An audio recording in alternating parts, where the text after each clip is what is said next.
Narmada యశాల audio సిరీస్కి స్వాగతం. నేను మీ Narmada. Romantic love story నిన్నే పెళ్లాడతా భాగం 82.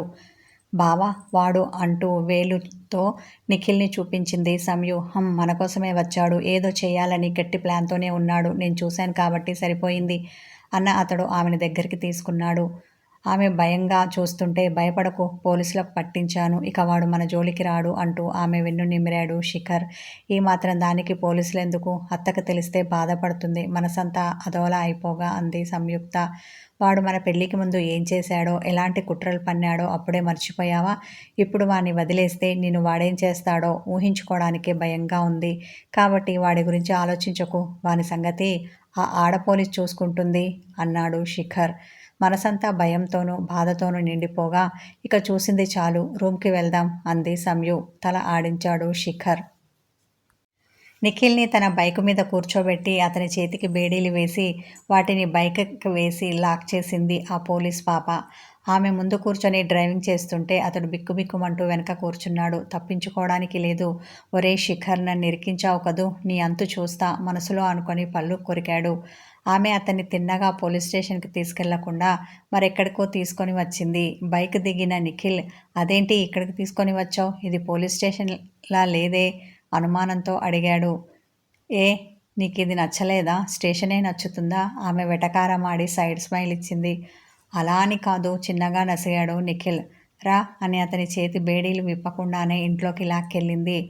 మా కౌనాయా దేకో అంటూ తన తల్లిని పిలిచింది. కౌన్ అంటూ వంటింట్లో ఉన్న నవనీత్ బయటికి వచ్చింది. తుమారా దామాద్ అంటూ సిగ్గుపడింది ఆ పోలీస్ పాప పూనం. నిఖిల్ని చూసి బౌత్ అచ్చా హై ముసిముసిగా నవ్వింది. నిఖిల్కి ఏమీ అర్థం కాక పిచ్చెక్కి దిక్కులు చూశాడు.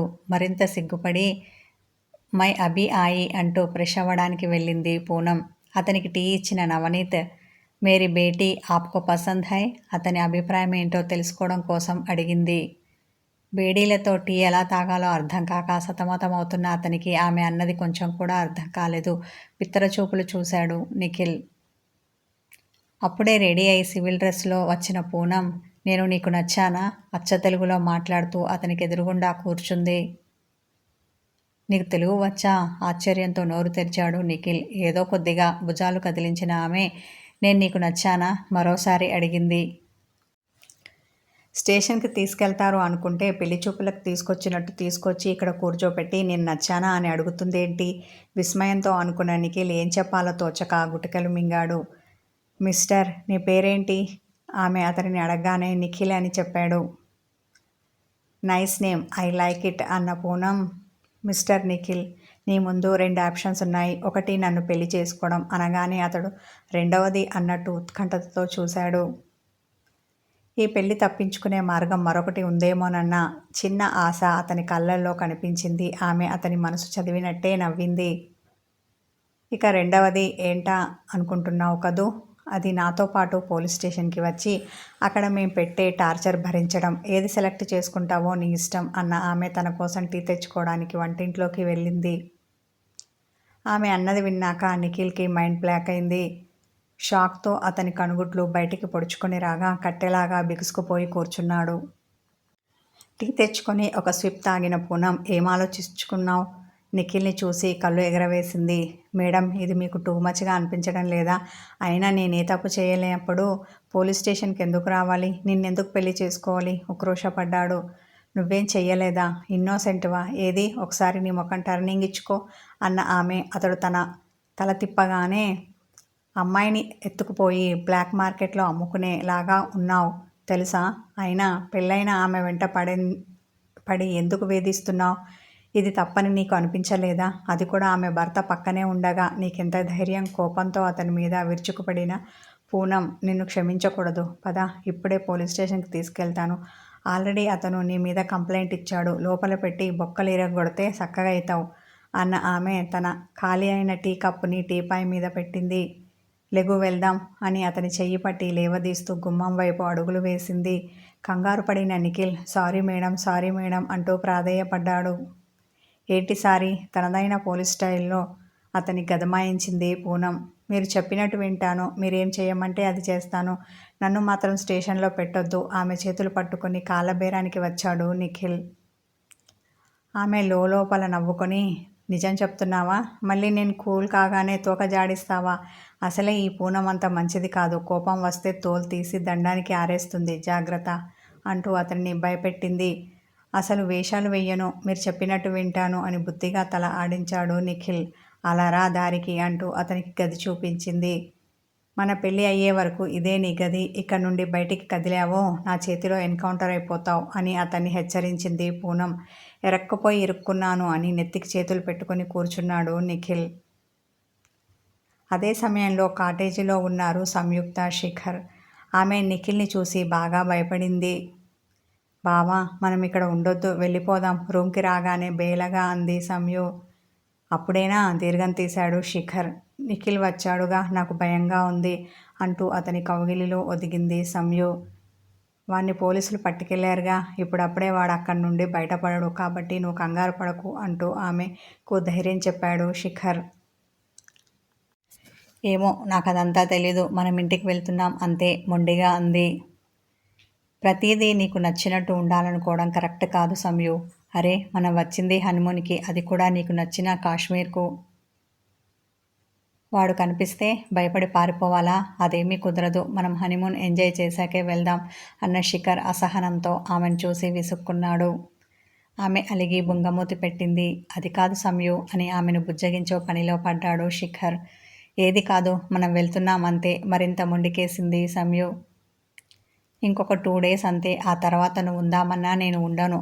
అలకలో కూడా క్యూట్గా ఉన్న ఆమె పెదాలపై సున్నితంగా ముద్దు పెట్టాడు శిఖర్. ఈ 2 రోజులు ఉండి ఇక్కడ ఏం వెలగబడతారు? రుసరుసలాడింది సంయు. ఏం వెలగబడతానో చెప్పను, చేసి చూపిస్తాను. అది చూశాక నువ్వు హ్యాపీ ఫీల్ అవుతావు. అంతవరకు ఓపిక పట్టు అన్న అతడు ఆమెను మంచం మీదకి తోసి మీద చేరిపోయాడు. అతని చర్యలకి ఆమె ఎలక ఎగిరిపోగా సిగ్గుతో ఆమె ముఖం గులాబీ వర్ణంలోకి మారింది. శిఖర్ మునివేలు సంయు తనుపై నర్తిస్తూనే ఆమె వలువలు ఆమెకు దూరం చేశాడు. నగ్నంగా మారిన ఆమె దేహం సిగ్గుతో కుచించుకుపోయింది. అతడు తన దేహాన్ని ఆమెకు వస్త్రంగా చేశాడు. సంయుక్త బిడియంతో అతనిలో మరింతగా ఒదిగింది. అతని పెదాలు ఆమె అందాలను రుచి చూస్తుంటే అతని మునివేళ్లు ఆమె ఎత్తుపల్లాలను కొలిచాయి. ఒకరి ప్రేమను మరొకరికి పంచే ప్రాసెస్లో ఎవరి దేహం ఎవరిదో వాళ్లకు తెలియనే లేదు. ఆమె అదరం అతనికి ఎన్నోసార్లు తాంబూలం అయ్యింది. అతనికి గర్కుగడ్డం ఆమె పరువాలకు గుచ్చుకొని అక్కడ తమ ఆనవాళ్లను నిలిపాయి. అతడు ఆమెకిస్తున్న తీపి గాయాలతో తీయని వేదన అనుభవించింది సంయు. ఇక చాలు అంటున్న శిఖర్ వినిపించుకోలేదు. నాకు ఇంకా ఇంకా కావాలి అంటూ అతడు మళ్ళీ మళ్ళీ ఆమెను అల్లుకుపోయాడు. ఎంతగా ఆమె ప్రేమను పొందుతున్నా అతనికి విరహదాహం తీరలేదు. ఆమెలో ఒదుగుతూనే ఉన్నాడు. తన ప్రేమను ఆమెకు పంచుతూనే ఉన్నాడు. నడిరేయి దాటి చాలాసేపు అయింది. ఆకాశం సూర్యునికి వెల్కమ్ చెప్పాలని తహతహలాడుతుంటే చల్లని వెన్నెల పంచుతున్న చంద్రుడు తను విశ్రమించడానికి తన గూటి వైపు వేగంగా కదిలాడు. శిఖర్ రొమాన్స్తో బాగా అలసిపోయిన సంయుక్త నిద్రలోకి జారుకుంది. శిఖర్కి ఇంకా తనివి తీరలేదేమో. ఆమెకి దూరంగా ఉండలేక అతడు ఆమె హృదయంలో ముఖం పెట్టుకొని పడుకున్నాడు. వీళ్ళిద్దరిలా తమ హనీమూన్ని ఎంజాయ్ చేస్తుంటే నిఖిల్ పూనం చెర నుండి ఎలా తప్పించుకోవాలా అని ఆలోచనలో ఉన్నాడు. పూనంకి ఆ రోజు నైట్ షిఫ్ట్ లేదు. ఆమె ఇంట్లోనే ఉండి తన గదిలో పడుకుంది. ఆ ఇంట్లోని వాళ్ళు నిద్రపోయారని కన్ఫర్మ్ చేసుకున్న తర్వాత నిఖిల్ శబ్దం చేయకుండా టెర్రస్ పైకి వచ్చాడు. దాని చుట్టూ తిరుగుతూ తప్పించుకునే మార్గాలు ఏమైనా ఉన్నాయా అని వెతికాడు. అతనికి బాత్రూమ్ పైప్ లైన్ కనిపించింది. దాన్ని పట్టుకుని కిందికి వెళ్తే అన్న ఆలోచన వచ్చింది. వెంటనే ఆ పైపును పట్టుకుని కిందికి జారాడు. నిఖిల్ కాళ్ళు నేలను తాకిన వెంటనే అతని ముందు ప్రత్యక్షమైన దాన్ని చూసి అవాక్కయ్యాడు. నోరంతా పెద్దగా తెరిచి పొడవాటి నాలుకను బయటకు చాపి అదోలా చూస్తూ అతని పిక్క పట్టుకోవడానికి సిద్ధంగా ఉంది. పూనం ఇష్టంగా పెంచుకున్న కుక్క. దాన్ని చూడగానే పైప్రాణం పైనే పోయింది నిఖిల్కి. భయంతో ఒళ్ళంతా చెమట పట్టింది. గొంతు తడారి దాన్ని తరమడానికి కూడా నోరు పెగల్లేదు. అది మాత్రం భౌ భౌ అని గట్టిగా అరిచింది. అరవవద్దని సైగ చేసి నిఖిల్ దండం పెట్టినా అది వినకుండా మరింత గట్టిగా అరిచింది. ఇక లాభం లేదు అనుకొని అదే పైప్ పట్టుకొని పైకి ఎక్కాలని చూస్తుంటే అతని చొక్కా పట్టి ఎవరో లాగినట్టు అనిపించింది. తల పక్కకు తిప్పి చూశాడు. ఒక చేత్తో చొక్కా పట్టుకొని మరో చేత్తో గన్ పట్టుకున్న పూనం అతనికి కనిపించింది. అంతే, అతడు దబ్బున కింద పడ్డాడు. కుక్క అతన్ని కరవడానికి మీదికి వచ్చింది. టామీ వద్దు, వెళ్ళు అన్న పూనం అనగానే ఆమె మాట విని తోక ఆడించి బుద్ధిగా అక్కడి నుండి వెళ్ళింది ఆ కుక్క. నీకు బ్రతకాలని లేదా? నా చేతిలో చావాలని అంత ఆశగా ఉందా? ట్రిగర్ మీద వేలు పెట్టి నిఖిల్ని షూట్ చేయడానికి సిద్ధపడింది పూనం. ప్లీజ్ మేడం, నన్ను చంపకండి. అసలే నేను మా అమ్మ నాన్నకి ఒక్కగానొక్క కొడుకుని. నేను పోతే వాళ్ళు బ్రతకలేరు. నన్ను ఈ ఒక్కసారికి క్షమించి వదిలేయండి. నేను తిన్నగా మా ఊరు వెళ్తాను. బుద్ధిగా ఉంటాను. ఎలాంటి వెధవేషాలు వెయ్యను అని ఆమె కాలు పట్టుకోబోయాడు నిఖిల్. వెంటనే ఆమె తన అడుగులు వెనక్కి వేసింది. ఇదంతా ఎందుకు? నువ్వు చక్కగా నన్ను పెళ్లి చేసుకుంటే ఇద్దరం వెళ్ళి మీ పేరెంట్స్తో ఆశీర్వాదం తీసుకుందాం. నాకు పెళ్ళి అవుతుంది. మనిద్దరికి మంచి లైఫ్ ఉంటుంది. అయినా నాకేం తక్కువని? అంతంతో పాటు నాకు మంచి ఉద్యోగం ఉంది. ఇంకేంటి నీ ప్రాబ్లం? అతన్నే చూస్తూ అడిగింది పూనం. కానీ గురిపెట్టిన గన్ మాత్రం కిందికి దించలేదు. భయంతో గుటికలు మింగిన నిఖిల్ సరేనని తల ఆడించాడు. ఇప్పుడు ఇలా గంగిరెద్దులా తల ఊపి మళ్ళీ నేను వెళ్ళి పడుకోగానే పారిపోవాలని చూడకు. అప్పుడు ఇలా కూల్గా మాట్లాడను. నా గన్ మాట్లాడుతుంది అన్న ఆమె ఇక లోపలికి పద అంటూ అతన్ని ఇంట్లోకి తీసుకొని వచ్చింది. ఈసారి ఆమె తన గదికి వెళ్లకుండా నిఖిల్ గదికి వచ్చింది.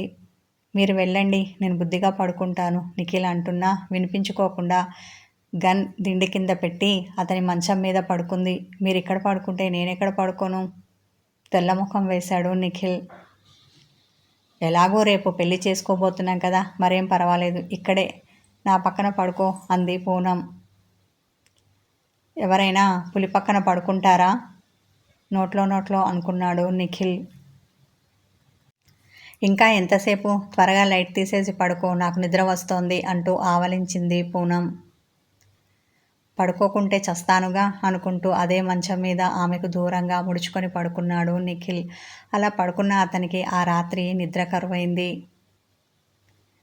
ఆమె ఉదయం లేచి వెళ్ళాక అతనికి కునుకు పట్టింది. తన గదికి వెళ్ళి ఫ్రెష్ అప్ అయి వచ్చిన పూనం నిద్రపోతున్న నిఖిల్ బటక్స్ మీద ఒక్క దెబ్బ వేసింది. ఆ దెబ్బకు దడుచుకొని లేచి కూర్చున్నాడు నిఖిల్.